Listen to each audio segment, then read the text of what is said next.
Hello everyone, this is going to be a guide for a Tempo Sejuani deck in Runeterra.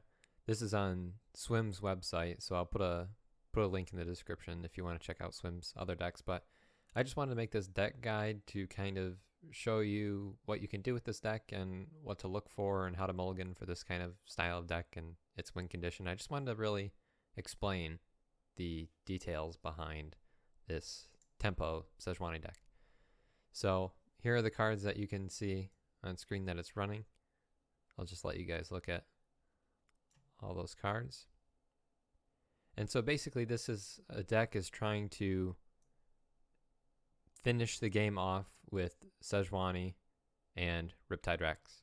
Those are kind of the end finishers, but along the way you're going to want to try and have board control with Hired Gun, being able to control kind of the units on board, and Misfortune kind of chunking their units down, and then especially the Scouts, Razor Scale, and Island Navigator allow you to attack multiple times, so you're really getting a lot of value. And then of course, like I said earlier, you're going to be dropping Sejuani on turn 6 or 7 and finishing the game out with her and Riptide Rex.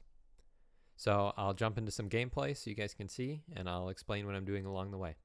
Now, I was Masters last season before the rank reset, but I haven't played as much as I probably should have, and so right now I'm just kind of riding in Platinum, and I'm really kind of kicking myself for not working as hard as I did the first season, but that's okay. So, looking at a lot of people are now playing Sejuani because they're realizing that she is a potential for a tier 1 deck. Sejuani has potential as a tier 1 deck. You're going to be seeing a lot more of Sejuani in games and people just experimenting around. But I always recommend keeping Omen Hawk in the opener. And then I'm going to keep Island Navigator as well, just as a little bit more of mid-rangey kind of a play. It kind of sucks to get Sejuani early. Usually you want her a little bit later. And Citrus Courier is also a one-of, so it kind of feels bad to get those right now. But that's okay. We'll make do with it. And then if he attacks with Omen Hawk, I will just block with it because you don't want to give their Sejuani any level up. So it's not great having your Omen Hawk just get fed off, but you cannot risk them leveling up their Sejuani. And especially since they're we're attacking on evens, so we have the chance to play her first. However, you still don't want to just let them level up as quick as possible. Okay, this is the first time I've actually played against PNZ Sejuani, so it's kind of neat to see this. And so it kind of sucks that we didn't get to plunder, but also they haven't either, so we're still fine. Hitting Misfortune with the Omen Hawk is a really big hit here. It allows us to really perform well with her because she's out of range of Get Excited. So, and since they're PNZ, that's a really big concern.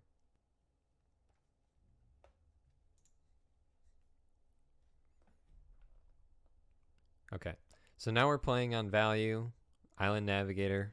We're going to have 2 scouts on board. That's kind of nice getting the 1 spell mana, except for this deck doesn't really run that many spells, so it's a pretty good 1-drop, especially since it's a 2 attack.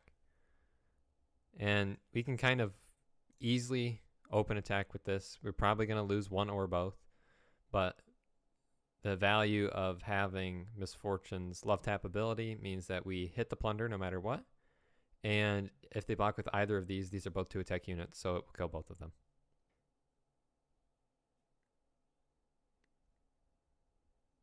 Okay, so that's the attack I expected. There's really no reason for him not to take care of her because there's not much else value that Chump Bump can get. So it pretty much got peak value right there. I'm going to attack with both Shell Shocker and Misfortune. He'll potentially block, but it really puts him in a bad situation because he has these mushrooms here that he actually wants to use Puffcat Peddler on. So he's going to take that.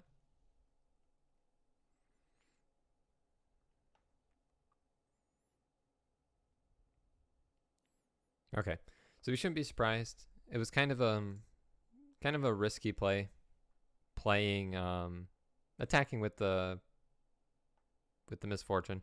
I wasn't really necessarily thinking that he would block with it, but I knew that was a possibility, and I still had the opportunity to play on curve with the everything else. So, wow. So yeah, this was a short game, but I just wanted to show you this deck is a very easy deck to play. You just really play things on their curve, and just really think of what matchup you're against. Okay, so the Lucian Zed is probably using a rally deck, so this is going to be trying to standalone Zed or standalone Lucian and just hit a lot of times quickly to finish the game fast. So keeping this in mind, really what we're going to try and do is it's going to be really difficult to race this deck down. So we're just going to want to play for late game potential, basically. So Sejuani is going to be really huge once she levels up. And for this mulligan, I would get rid of Razor Scale, as it's a little bit too late. Sejuani as well, even though it might be nice later. However, I think I will keep Misfortune and get rid of the Make It Rain, just so that we have a low-cost unit here that can start getting in some value. And Make It Rain isn't really going to do too much here, I don't think. There's Green Glade Duo, but I'm not really super concerned about that. I don't know what the latest deck runs, but and then just playing things on curve. This is a very easy deck. You have 2 mana, you play a 2 mana unit, and you attack with it. Okay, I don't think he'll take this block. It doesn't really matter to me whether he does or he doesn't. And I didn't think so because he's going to value his elusive unit more than saving 2 health and killing my unit. So since we're on, he's attacking on odds right here.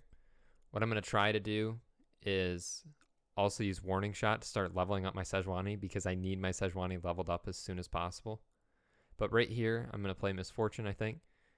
He could have single combat, but I'm not really sure. And I don't think he would use it with the 2 units that he's played. Alright, another Sejuani is kind of nice. I didn't use the Warning Shot. I'm sorry, guys. Yeah. Guess I got a little distracted. That's alright. So we're just playing units on curve and trying to whittle down. He's not going to want to take these blocks. Actually, he's going to take the block most likely with Senna. But there's a potential for that, and I understand that. But he's not going to. So basically, I'm just going to open attack with everything except for Misfortune. And that'll put a lot of pressure on him. Okay. This makes sense. There's no reason for him not to. What I'm going to do, though, is open attack with everything again, though, first, because there's... yeah, that's exactly why. I just wanted to force out things. Okay, another not blocking again. Going down to 6 HP is really, really awkward for him. I'll just throw in 2 units. I don't really have... I don't really mind this at all. I'd rather have Senna level up, because she doesn't get to rally at the start of the turn like Lucian does. And this is kind of very risky. He has no mana. He's all burned out. So that's one of the easiest blocks I've ever done.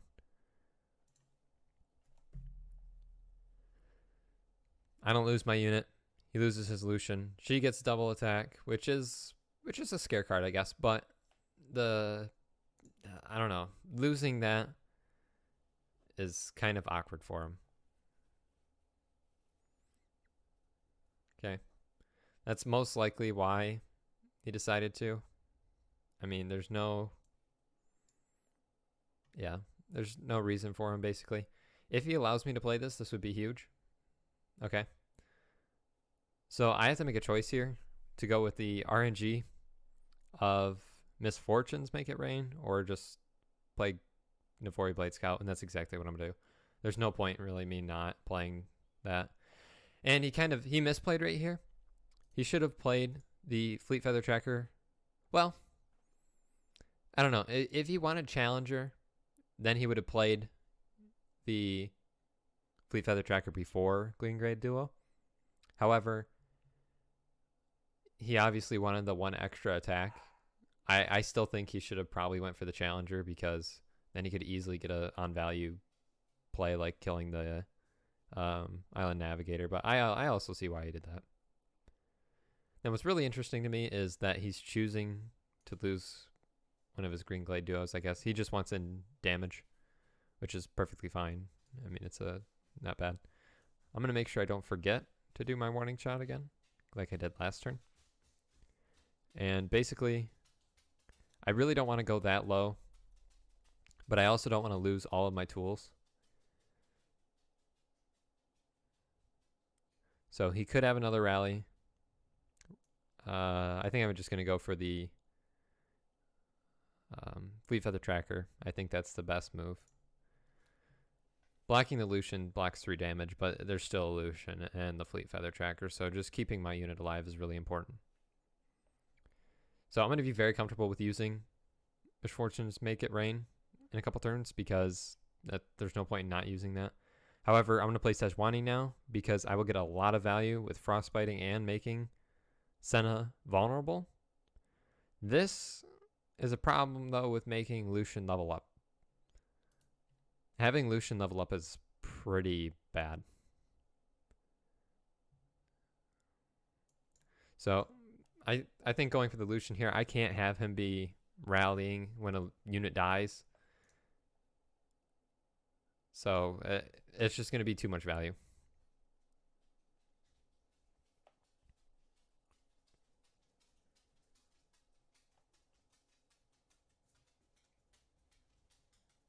Okay. So we really want to keep the Misfortune alive here. Not having the Misfortune alive would really, really hinder this. Because, yeah, I need this Make It Rain. I can't let the Green Glade Duos, get a ton of value. I'm kind of surprised that, yeah, that makes more sense. Okay. So Lucian survives. Lucian's leveling up. However, I have a Make It Rain, which can potentially get huge value next turn. Actually, I don't know why I did that. He miscounted right there. Yeah, that was a misplay on his part. I wasn't even looking at that. So if you look, I don't know why he buffed that. I'm just going to win the game here with 2 warning shots. But I think what he was, I think he forgot about something. I'm not really sure. That was kind of a weird play. But that's what you get in Platinum. So this deck is really simple to play. I can make more videos on this deck if you guys want. I plan on making more Runeterra videos on more decks and guides to them. The biggest thing to know about this one in particular is just look to play things on curve and very, very carefully watch your mulligans, because you need early game units, and sometimes you might want to keep late game units. It really just depends. And this game could have gone differently, and you got to remember that it's not always easy, and you can get unlucky. So thanks for watching, and I'll see you guys next time.